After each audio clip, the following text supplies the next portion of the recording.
Oke, selamat pagi. Jumpa lagi dengan surveybumi.com. Kali ini ingin mereview alat magnetotelurik terbaru. Alat ini digunakan utamanya untuk deteksi air tanah, kemudian untuk deteksi mineral lainnya. Pengaplikasiannya akan sangat banyak gitu. Nah, kemudian alat ini cara kerjanya menangkap sinyal magnet dari bawah bumi, kemudian mengidentifikasi atau memetakan jenis-jenis lapisan bawah buminya kayak gimana gitu ya.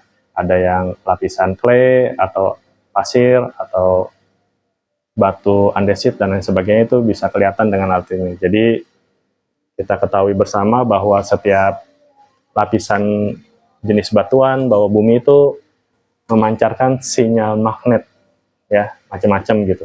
Nah, alat ini menangkap itu. Kemudian kalau dilihat ini sangat sederhana ya, bentuknya table bentuknya itu tabung 1 meteran lah, dan beratnya itu 3 kilogram. Nah, ada 2 metode pengukuran. Jadi yang pertama pakai magnet, yang kedua pakai elektroda. Jadi elektroda nanti akan ditempelkan di sini, dipasangkan di sini. Kemudian kalau magnet itu untuk kalau magnet itu untuk permukaan yang keras ya, jadi tinggal tempel-tempel aja gitu. Nah, nanti akan diajari bagaimana cara penggunaannya, kemudian analisis data, dan kemudian kalau di pembelian di Survei Bumi itu akan diajari bagaimana kita menggunakan data sekunder berupa peta hidrogeologi, kemudian litologi akuifer, dan macam-macam gitu. Jadi menggunakan berbagai macam informasi data, kemudian digunakan untuk mengetahui lapisan bawah bumi seperti apa. Ini kedalamannya, yang model ini yang kita review sekarang itu sampai 800 meter, jadi sangat dalam. Dan kemudian dengan metode yang terbaru ini sudah makin bagus ya untuk mengatasi gangguan medan magnet di lapangan gitu. Oke, kita buka kelengkapannya.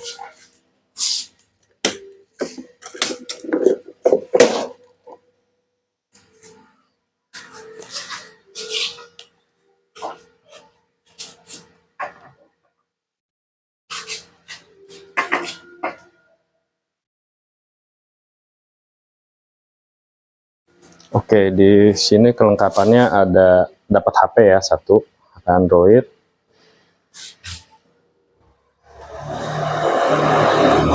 Oke, kemudian ini metode elektroda. Jadi ada 4 elektroda yang nanti ditancapkan ke bawah tanah. Kemudian alat ini ada 2 metode ya, ada elektroda sama sensor gitu. Nah, kemudian ini ada charger. Kemudian ada stretch ya, tali untuk mengikat alat ini nih di sini. Di sini, kemudian di sini. Jadi nanti tinggal tenteng-tenteng aja. Kemudian kelengkapannya lagi ada pengikat untuk elektroda, mur baut, ada kunci, dan kartu garansi. Oke, itu kelengkapan alatnya ya. Oke, kemudian dari alat ini ini tempat untuk mur baut elektrodanya, nanti kita pasang. Kemudian ini ada tombol ada soket untuk charger. Kemudian ini ada tombol untuk nyalakan, measure, dan nanti ada ada lampu-lampu indikator lainnya. Oke, kemudian bagaimana cara memasang elektroda. Ini sebenarnya gampang aja, tinggal masukin di sini.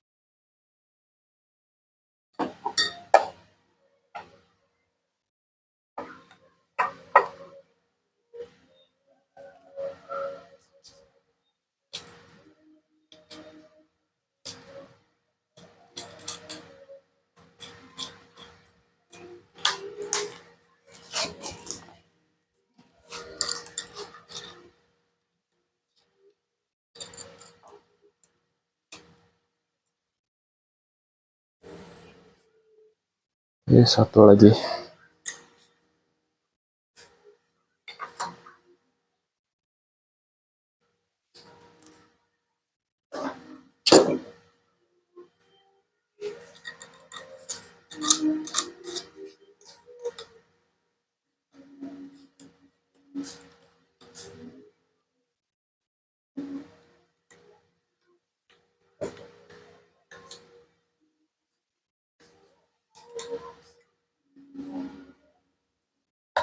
Udah, jadi nanti kita tancapkan berdiri seperti ini ya, ke bawah tanah.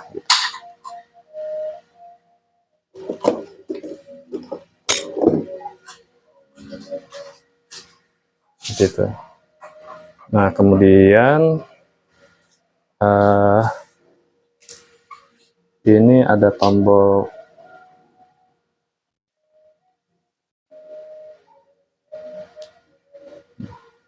nyalanya ya. Nah, itu nanti dipencet aja gitu. Oke, selanjutnya kita ke aplikasi. Nah, aplikasinya menggunakan ini. Nah, kemudian kita terkoneksi dulu ya. Jadi yang pertama sistem setting, kemudian user info dulu. User info pastikan terhubung dengan ini ya, dengan apa namanya, WiFi. Kemudian login. Nah, ini bisa pakai email login atau mobile gitu. Saya pakai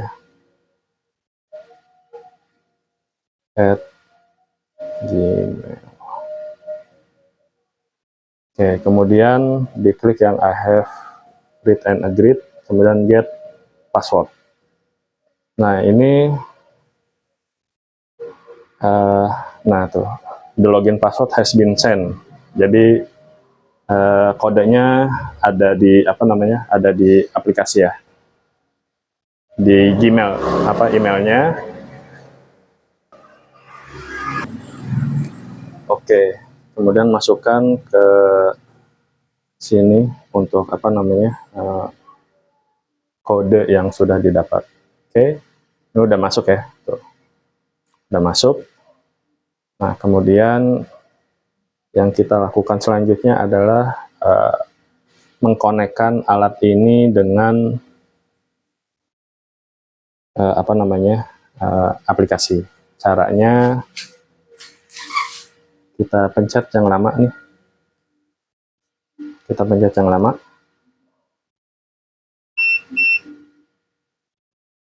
Oke, kalau sudah kedap-kedip seperti ini, itu sudah nyala ya. Nah, kemudian alat aplikasinya ini kita nyalakan. Nah, kalau nyala, untuk nyala kita pakai hotspot. Nah, ini dinyalakan ya. Nah, masukkan hotspot name-nya itu alat yang ada di sini. Nama alatnya. Jadi di tulisan sini nih ada nama tipe alatnya ya. Gitu. setelah dimasukkan, hotspot passwordnya itu 8 kali. Udah nyala. Nah, kemudian turn on. Nah, ini dalam proses connecting. Nah, ini udah nyambung ya, gitu. Jadi oke, ini device-nya FHIP. Kemudian metodenya ini ada TT, maksudnya adalah apa namanya, sensor, pakai sensor. MN tuh pakai yang elektroda ini ya, gitu. Jadi kalau pakai metode tusuk elektroda itu pakainya yang MN, kalau sensor itu pakainya yang TT. Nah, kali ini kita pakai yang TT dulu. Kemudian di sini starting depth-nya itu bisa 10 sampai terakhir ini 800 gitu. Nah, kita coba yang sampai 100 dulu ya. Nah, kemudian di sini depth gauge mode-nya ini ada, coba pilih satu. Nah, ini nanti pilihannya ada 5, kemudian sama sampai 100 ya. Oke, kemudian setting. Nah, confirm. Nah, ini sudah ya. Kemudian masukkan nama lintasan ya. Misalkan lintasan 1, lokasinya di mana? Di Garut misalkan. Kemudian confirm. Nah, setelah itu kita tinggal klik sampel. Oke ya, jadi untuk yang metode TT tadi itu digunakan untuk apa namanya, permukaan tanah yang keras ya, udah di ubin atau di beton gitu. Nah, sementara untuk yang pakai elektroda, oke, jadi untuk yang pakai elektroda itu kalau permukaan tanahnya gembur ya, jadi bisa ditusuk pakai elektroda. Ada beberapa keuntungan dan kerugian ya dari masing-masing metode. Yang paling akurat sebenarnya pakai yang elektroda yang ditusuk itu, gitu. Oke, untuk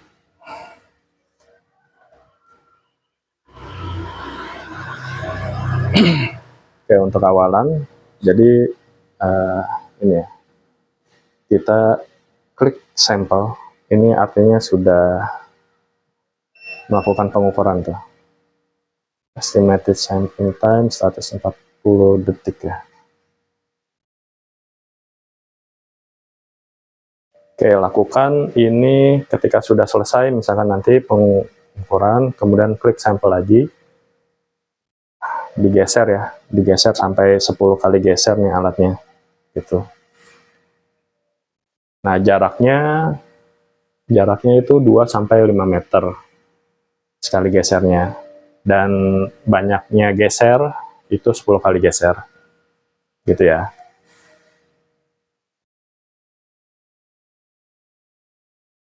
Lakukan berulang-ulang.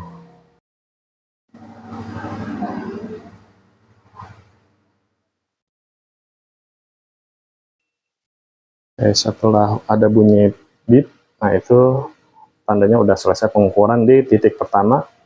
Kita confirm, kemudian pindahkan alatnya.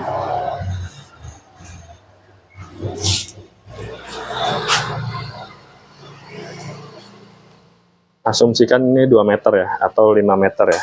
Nah, kemudian setelah dipindahkan, klik sampel lagi. Ini kita tunggu lagi, gitu. Begitu sampai 10 kali geser. Jadi alat ini sangat simpel ya, untuk lokasi yang pendek sekalipun, luasan sangat kecil di daerah pemukiman penduduk yang padat, itu masih bisa dilakukan pengukuran deteksi air gitu. Beda dengan alat geolistrik konvensional yang harus menarik kabel sebanyak 400 meter untuk kedalaman 100 meter gitu.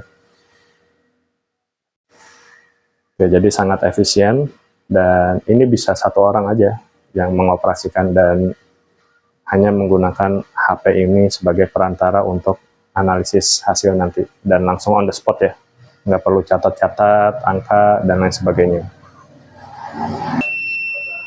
Oke, kalau sudah kita confirm, nah kemudian pindahkan lagi.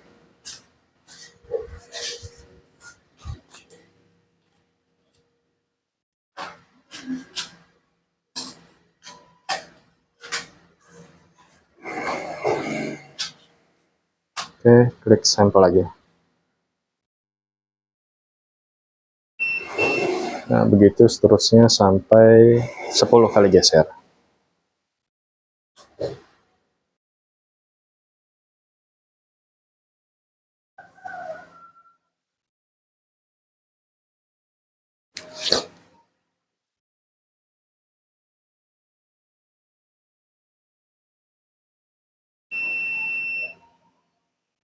Confirm.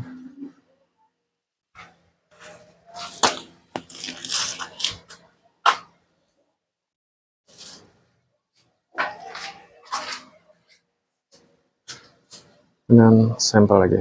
Dah. Karena lahannya nggak ada, kita cukupkan ini terakhir.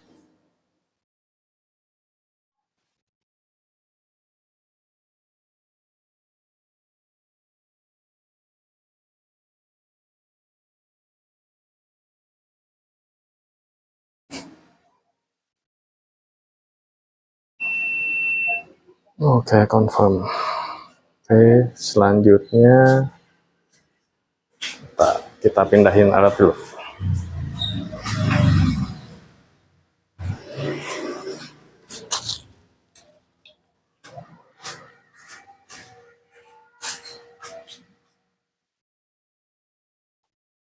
Oke, selanjutnya kita klik di sini nih, read data. Confirm. Nah, kemudian klik auto help, auto draw. Nah, ini tampilannya nih, gitu. Jadi yang ini adalah kedalaman, ini titik gesernya, kemudian ini nilai resitivitasnya, nilai konduktivitas. Gitu. Nah, ini ketahuan dari 5 sampai 50 meter tuh di sini sama aja lapisannya ya. Nah, ini lokasi di Jakarta. Itu bisa macam-macam ya.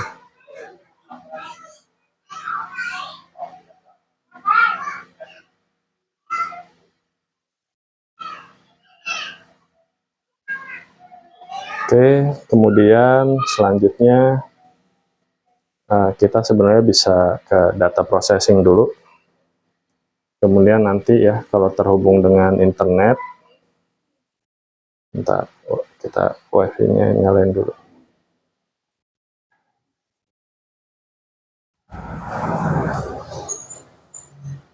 Wifi nyalakan. Oke.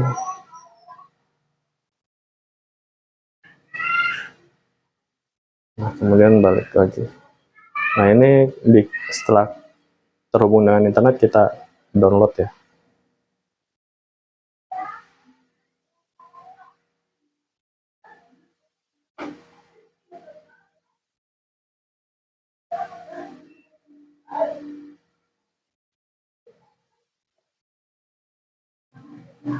Nah, terus ini sudah ke parameternya diganti ke 0. Nah, kemudian save setting. Dah. Nah, kemudian di plot analisis ini kembali lagi kalau mau melihat lapisannya gitu ya.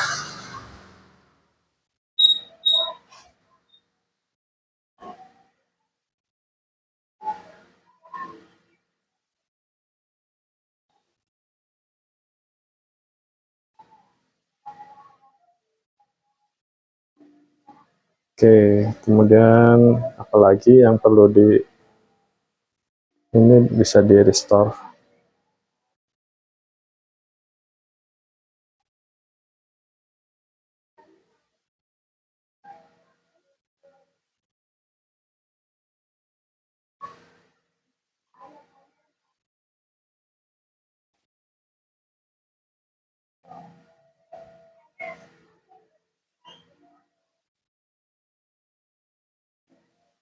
Oke, jadi ini tampilannya ya.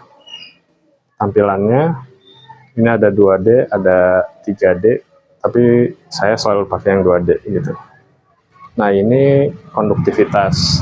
Jadi semakin rendah nilainya dalam satuan milivolt, dia mengindikasikan air gitu. Nah, kemudian yang tertinggi itu apa namanya? Mengindikasikan ya, kalau nilai konduktivitasnya yang tinggi itu berarti dia tidak apa namanya kering ya, dia kering gitu. Untuk lebih jelasnya nanti kalau setiap pembelian di Survei Bumi ada cara menganalisis hasil ini, kemudian akan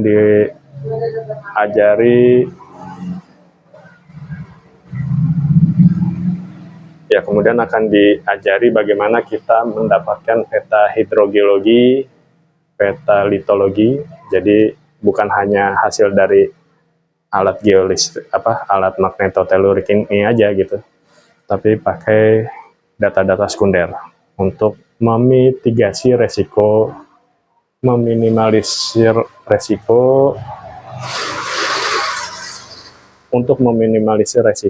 gagal mendapatkan air. Oke, mungkin itu aja. Mudah pengoperasiannya. Nah, kemudian satu lagi ya. Ini kan ada filenya ya. Nah, ini kita bisa klik di cloud gitu.